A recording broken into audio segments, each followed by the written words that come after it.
This right here is the blueprint. So this makes all the spoolie boy noises. I'm gonna have to yell in this video.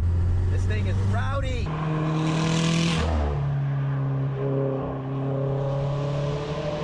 A little quick synopsis. What do you have done to this thing? Full bolt-on E85, upgraded turbo, SoCal V3, which is pretty much a stock turbo housing, but it's ported, polished with an upgraded compressor wheel.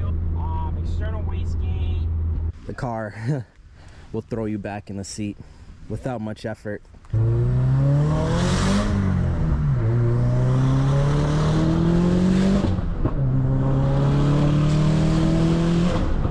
One thing I noticed is the road presence of this car.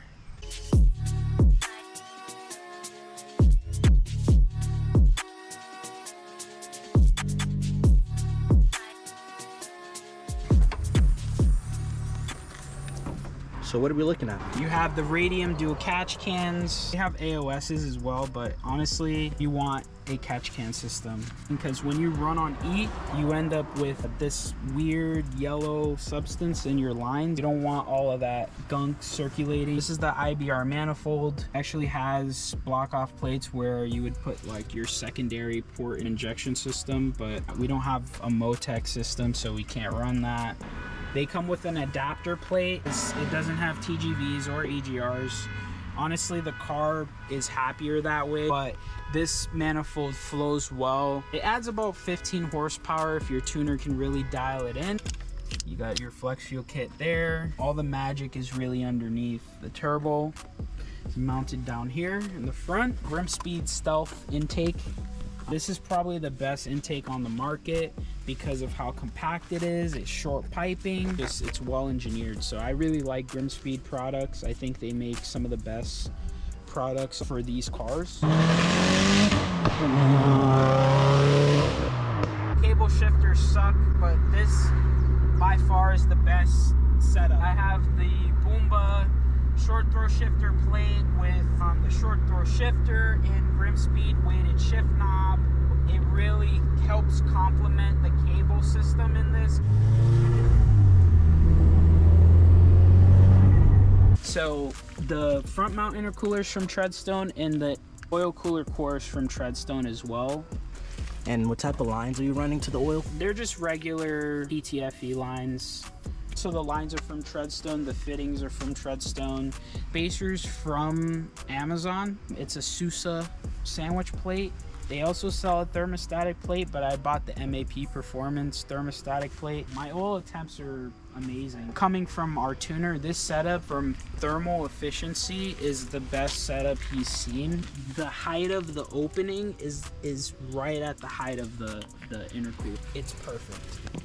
And the fitment on this is very stealthy. Yeah. Just because the intercooler core is actually pretty efficient, and with the short combined piping with the IBR manifold, it works really well in terms of cooling. I had to get this intercooler pipe custom welded. I covered it. That's why I have the tape here. It's not really for anything thermal. It's just, it's two-tone. I didn't want to repaint it, so I just put tape on it. I have upgraded brakes as well. So they're just the stock STI Brembos. They're from 2011 to 2014 STI.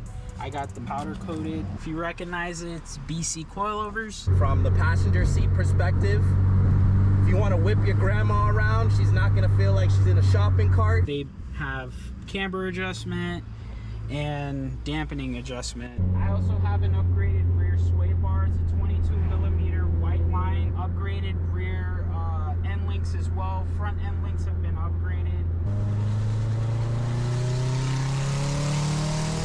And to give you guys an idea of the fitment. And running too much camber, it has some negative effects. I'm running 2.5 in the rear and 2 in the front. We got the Graham Light 57 DRs. What tires are you running on this thing? The Nitto 555s, G2s. 200 tread wear tire. They are also a summer tire. Just put it like that. It's on rails. And it's not even the most aggressive suspension setup you can. So what tuner did you decide to go with? So I went with Mikey Botti. He's very experienced with FA20s. He's very experienced with EJs. He also tunes Porsches. He tunes BMWs. So he has a lot of experience tuning. I trust them. Tuned my car multiple times. We've had no issues. He's a little bit on the aggressive side. So that's when it comes down to the actual user. He extracts a lot of performance out of the setup you have. You gotta be nice to the car, because if you're not, it's a sure way to break something. If you guys made it this far in the video, go ahead, hit that like button. Thank you guys. What purpose does the car serve for you? I drive this car every single day. I've had no issues in the 3 years of ownership. I've taken the car up to Virginia. I've driven it from Boston to Florida. I've driven it from Florida to Georgia. In my opinion, this setup is the best setup you can have for this car, performance-wise. That boils down to suspension, tires, wheels, and exhaust. I can't think of anything else you would want to put on this car that you would get a really good return on investment. This is a daily driven vehicle. This isn't something that's garage queened. This car takes it all. So even in normal driving situations, the car is very, very approachable. It doesn't drive like a light switch. It's a perfect car for a perfect day. And even in rainy and terrible weather conditions, you have the confidence that the all-wheel drive and the Subaru all-wheel drive system will perform.